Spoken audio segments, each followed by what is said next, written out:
આજે 28મી એપ્રિલ 2024 રવિવારના દિવસે આજના ચિંતનમાં તમામ સંતો હરિભક્તોને મારા સાષ્ટાંગ પ્રણામ. જય સ્વામિનારાયણ. આજનું ચિંતન નંદ સંતોના કીર્તનો મર્મને રહસ્ય. સુખની સીમા રે ગઢપુરવાસી માણે. ચતુરાઈએ સ્વપ્નામાં ન આવે, ન મળે નટવર નાણે રે. સુખની સીમા રે ગઢપુરવાસી માણે. સદગુરુ મુક્તાનંદ સ્વામીના આધ્યાત્મિક સ્વરૂપના દર્શન આપણે એમણે બનાવેલા પદો દ્વારા કરી રહ્યા છીએ. ભગવાન સહજાનંદ સ્વામી મહારાજનો તેઓ કેટલો બધો મહિમા સમજ્યા હશે. શબ્દે શબ્દે મહારાજના મહિમાનું ગાન કરે છે, વર્ણન કરે છે. ખટ દર્શનમાં ખોળ્યો લાધે નરહરિ નેત્રા તાણે. વેદિયા વાદ કરી કરી થાક્યા,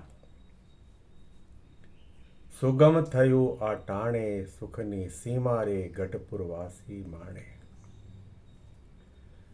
ચતુરાઈએ સ્વપ્નામાં ના આવે, ન મળે નટવર નાણે રે. સુખની સીમા રે ગઢપુરવાસી માણે. કદાચ કોઈની એવી માન્યતા હોય કે આપણે આપણા બુદ્ધિ બળે કરીને ચતુરાઈ દ્વારા, કલા કૌશલ્ય દ્વારા પરમાત્માને મેળવી લઈએ,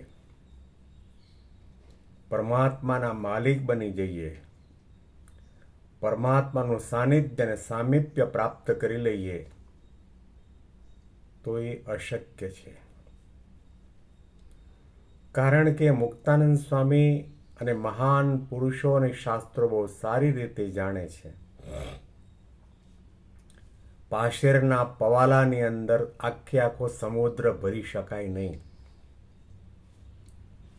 મનુષ્ય માત્રની બુદ્ધિનું પવાલું એટલું નાનું છે, અને પરબ્રહ્મ પુરુષોત્તમ નારાયણ તો સમુદ્ર જેવા અગાધ છે. એને કઈ રીતે સમજી શકાય, એને કઈ રીતે પામી શકાય? વર્ષો સુધી ભારતનો ઇતિહાસ આપણને કહે છે કે ભગવાનને મેળવવા માટે, ભગવાનના દર્શનની ઝાંખી કરવા માટે, આત્મા અને પરમાત્માનો સાક્ષાત્કાર કરવા માટે ઋષિ મુનિઓ રાફડા થયા છે.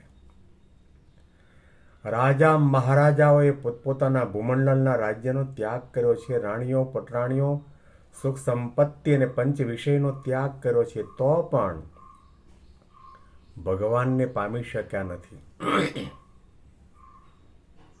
એટલા માટે સંતો અને મહાપુરુષો આપણને સમજાવે છે કે ભગવાનને પામવા માટે, ભગવાનમાં ભગવાનપણાના દર્શન કરવા માટે, ભગવાનને જાણવા માટે, ઓળખવા માટે, એમનું સાનિધ્ય પ્રાપ્ત કરવા માટે બુદ્ધિની નહીં, હૃદયની શુદ્ધિની જરૂર છે. મહારાજના સમયમાં, રામાવતારમાં, કૃષ્ણાવતારમાં કેવા મોટા મોટા બુદ્ધિશાળી જ્ઞાની વિદ્વાન હતા, તો પણ ભગવાનને પામી શક્યા નથી, ઓળખી શક્યા નથી. સોનાની નગરી લંકા, એનો રાજા રાવણ, 4 વેદનો મહાપ્રકાંડ વિદ્વાન હતો. અને આપણે સૌ સાંભળતા આવ્યા છીએ કે આ દુનિયાની અંદર સૌથી પહેલા વેદો ઉપર ભાષ્ય લખવાવાળું કોઈ પણ હોય તો રાવણ હતો. આવો મહાજ્ઞાની હતો, વિદ્વાન હતો, બ્રાહ્મણ હતો. તો પણ લંકાના મેદાનની અંદર મર્યાદા પુરુષોત્તમ રામચંદ્રજી ભગવાનનું પરાક્રમ જોયું તો પણ જાણી ન શક્યો કે આ સાક્ષાત ભગવાન છે. તો એમ જ માનતો આવ્યો કે અયોધ્યા નગરીના દશરથ રાજાનો આ પુત્ર છે. આટલી બુદ્ધિ હોવા છતાં પણ, આટલી ચતુરાઈ હોવા છતાં પણ રામને ઓળખી શક્યો નથી, રામને પામી શક્યો નથી. એટલા માટે તો મુક્તાનંદ સ્વામી ગાય ઉઠે છે, ચતુરાઈએ સ્વપ્નામાં આવે, ચતુરાઈએ સ્વપ્નામાં આવે, એ ન મળે નટવર નાણે, સુખની સીમા રે ગઢપુરવાસી માણે, સુખની સીમા રે ગઢપુરવાસી માણે. દાદા ખાચર, લાડુબા, જીવુબા, જમકુબા, રાજબા, આ પર્વતભાઈ, ગોવર્ધનભાઈ ક્યાં મોટા મોટા વિદ્વાનો હતા. અને આ નામ ઉચ્ચાર્યા એમાંના કેટલાક તો કદાચ નિશાળનું પગથિયું પણ ચડી શક્યા નહોતા. કદાચ એક અક્ષર પણ લખતા આવડતું ન હોય તો પણ એમણે ભગવાનને પોતાના કર્યા. ભગવાનને પામવા માટે, ભગવાનને રાજી કરવા માટે, ભગવાનને હૈયામાં ધારવા માટે ચતુરાઈની જરૂર નથી. ચતુરાઈ કામમાં નહીં લાગે, નાણું પણ કામમાં નહીં લાગે.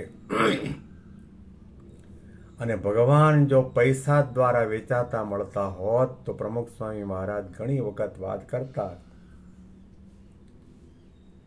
કે ભગવાન રામ શબરીના થઈ શક્યા ન હોત, ભગવાન કૃષ્ણ ગોપીઓના થઈ શક્યા ન હોત, ભગવાન કૃષ્ણ સુદામાના થઈ શક્યા ન હોત, ભગવાન સહજાનંદ સ્વામી દાદા ખાચર, લાડુબા, જીવુબા, જમકુબાના થઈ શક્યા ન હોત.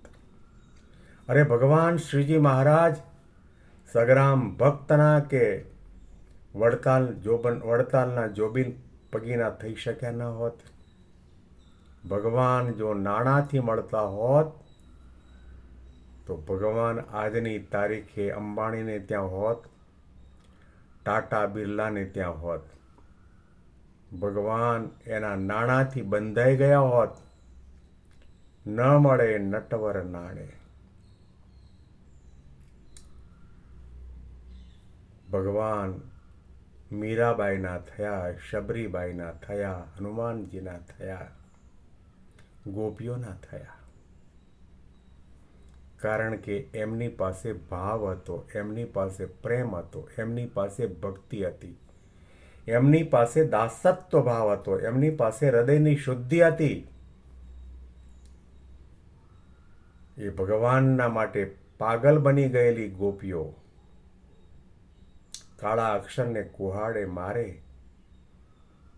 ગીતા, ભાગવત, ઉપનિષદ કે વેદનો એક પણ મંત્ર એમને બોલતા આવડતું નહોતું તો પણ ભગવાન કૃષ્ણનું નામ લેતાની સાથે આપણને ગોકુળની ગોપાંગનાઓ યાદ આવે.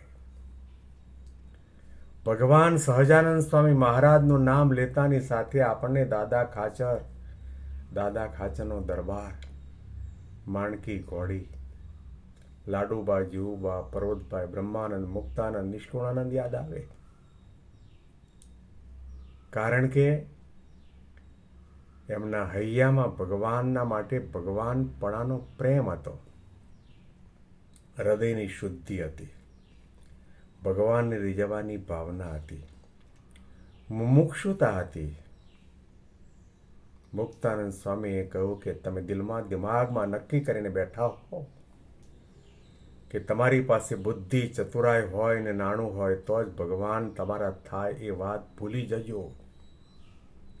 100% એ વાત ખોટી છે.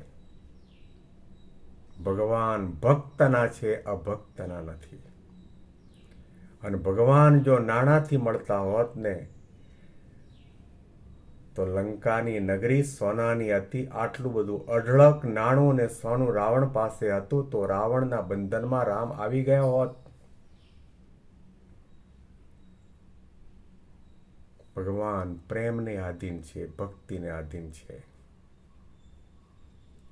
ચતુરાઈએ સ્વપ્નામાં નાવે, ચતુરાઈએ સ્વપ્નામાં નાવે, એ ન મળે નટવર નાણે સુખની સીમા રે ગઢપુરવાસી માણે. વિશેષ ચિંતન આવતીકાલે. બેંગ્લોરથી પીડી શાસ્ત્રીના સાષ્ટાંગ પ્રણામ. જય સ્વામિનારાયણ.